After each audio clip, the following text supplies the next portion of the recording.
안녕하세요. 오늘도 주님의 말씀의 은혜 안에서 지혜를 얻으시고 또 평안하시기를 주님의 이름으로 축복합니다. 오늘 우리가 함께 나눌 하나님의 말씀은 고린도후서 8장 8절로 15절입니다. 제가 봉독하겠습니다. 내가 명령으로 하는 말이 아니요 오직 다른 이들의 간절함을 가지고 너희의 사랑의 진실함을 증명하고자 함이로라. 우리 주 예수 그리스도의 은혜를 너희가 알거니와 부요하신 이로써 너희를 위하여 가난하게 되심은 그의 가난함으로 말미암아 너희를 부요하게 하려 하심이라. 이 일에 관하여 나의 뜻을 알리노니 이 일은 너희에게 유익함이라. 너희가 1년 전에 행하기를 먼저 시작할 뿐 아니라 원하기도 하였은즉 이제는 하던 일을 성취할지니 마음에 원하던 것과 같이 완성하되 있는 대로 하라. 할 마음만 있으면 있는 대로 받으실 터이요 없는 것은 받지 아니하시리라. 이는 다른 사람들은 평안하게 하고 너희는 곤고하게 하려는 것이 아니요 균등하게 하려 함이니 이제 너희의 넉넉한 것으로 그들의 부족한 것을 보충함은 후에 그들의 넉넉한 것으로 너희의 부족한 것을 보충하여 균등하게 하려 함이라. 기록된 바와 같이 많이 거둔 자도 남지 아니하였고 적게 거둔 자도 모자라지 아니하였느니라. 아멘. 오늘 말씀의 제목은 헌금과 구제의 원리입니다. 우리가 신앙생활 하면서 이 헌금 생활하는 것도 참 중요합니다. 또 자주 또 우리에게 우리가 신앙생활하면서 우리가 자주 또 하게 되는 그런 문제이기도 하고요. 그러나 이 헌금도 우리가 어떤 동기 또 어떤 목적으로 하느냐에 따라서 그것을 하나님께서 기쁘게 받으실 수도 있고 또 때로는 하나님께서 구약 성경에서 말씀하신 것처럼 재물을 가져오지 말라 너희 재물에 내가 질렸다라고 하신다든지 또는 이 가인의 제사, 가인과 그의 제사는 받지 않으신 것처럼 하나님께서는 오히려 우리의 헌금을 받지 않으실 수도 있습니다. 반대로 우리가 정말 온전한 헌금을 드릴 때에 하나님께서 그것을 또 기쁘게 받으시고 또 우리에게 복을 내려주실 것입니다.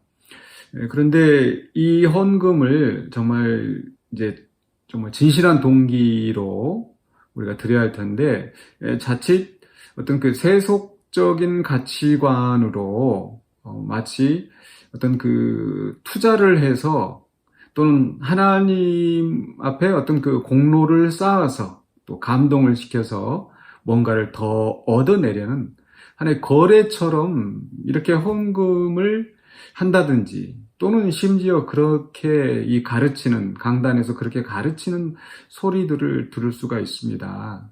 누구는 11조를 많이 해서 이렇게 어떻게 복을 받았다랄지 또는 그 1,000번째 헌금 또 이렇게 한동안 좀 많이 그 교회들에 많이 퍼졌었는데 뭔가 어떤 목적을 가지고 그 목적을 이루기 위해서 또 이렇게 그 헌금을 하도록 또 권유하고 또 그렇게 헌금 생활을 하는 경우가 종종 있습니다.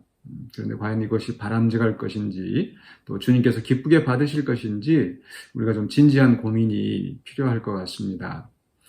오늘 말씀 속에서 이 헌금을 할 때 또 우리가 다른 사람을 위하여서 또 구제하고 봉사하는 그런 일들을 할 때 어떤 원리로 할 것인가 좀 세 가지로 간추려서 생각해 보기를 원하는데요.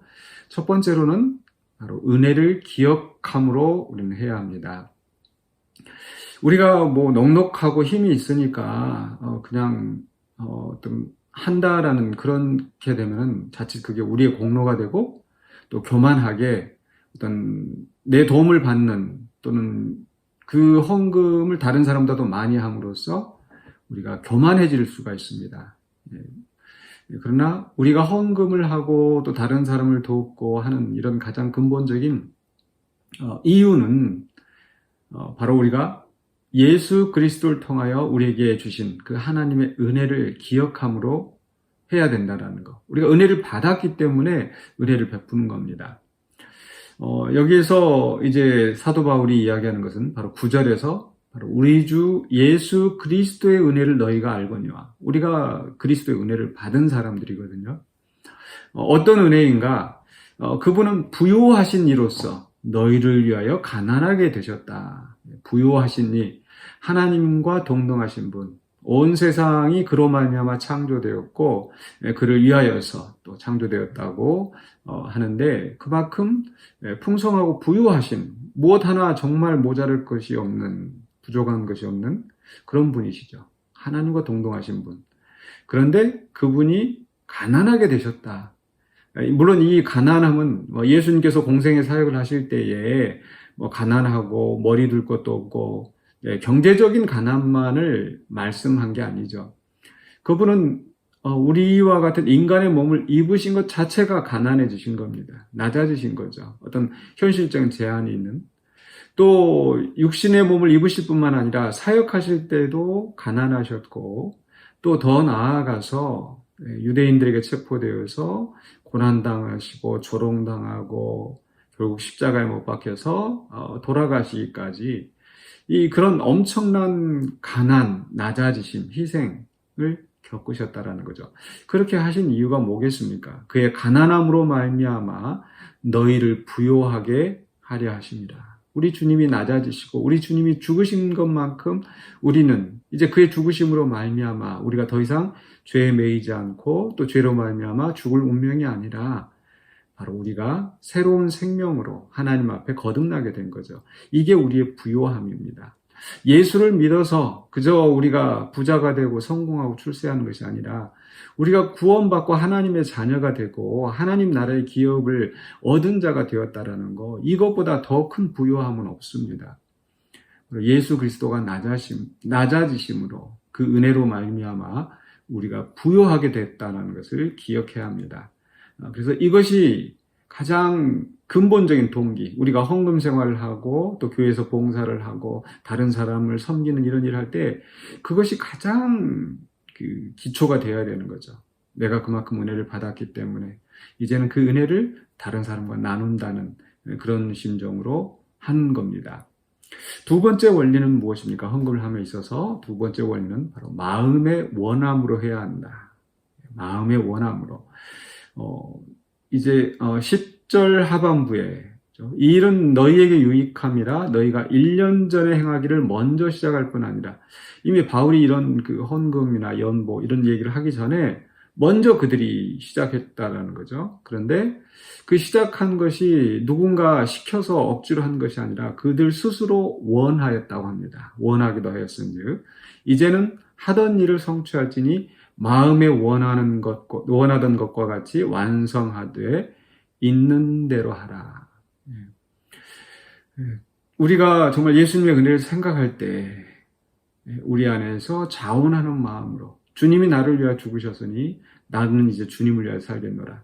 어떻게 하는 것이 주님을 위하여 사는 것인지, 바로 지극히 작은 자에게 한 것, 또 주의 몸된 교회를 위하여서, 또 이 헌금이 또 선교를 위하여서, 또 사역자들의 쓸 것을 공급하기 위해서 여러 가지 모양으로 하나님의 나라를 위하여서 쓰여지게 되는 거죠.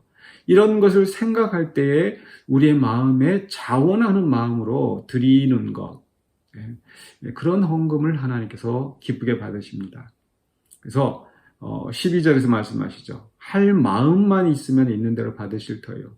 많은 것을 주니까 하나님이 기쁘게 받으시고 적은 것은 하찮게 여기시고 그렇지 않습니다.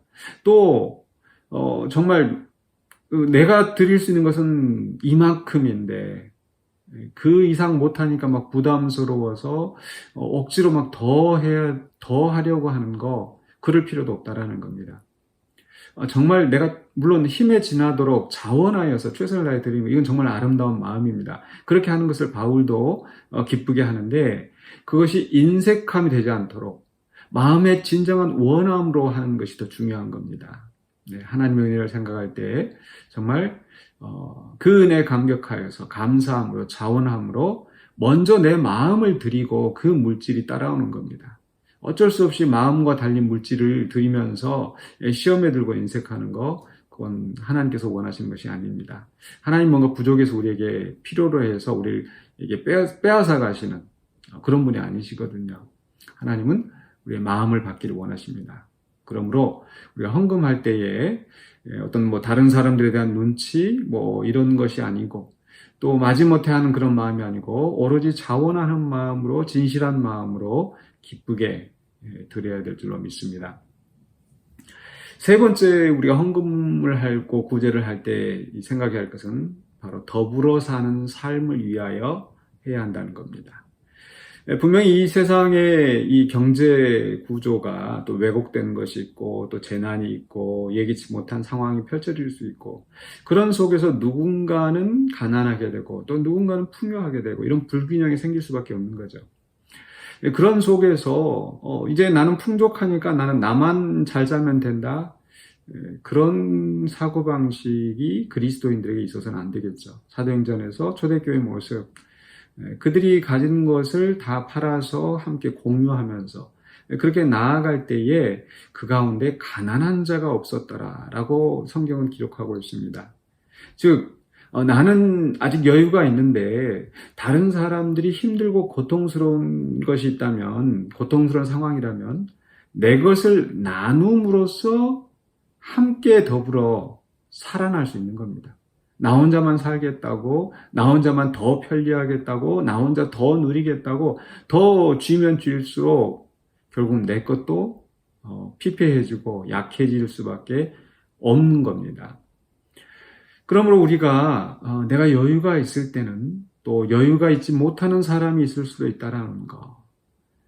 또 내가 이렇게 여유가 있는 것은 또 하나님께서 나를 통하여서 또 약한 자들을 더 채우게 하시는 뜻이라는 거. 이걸 기억해야 되겠죠.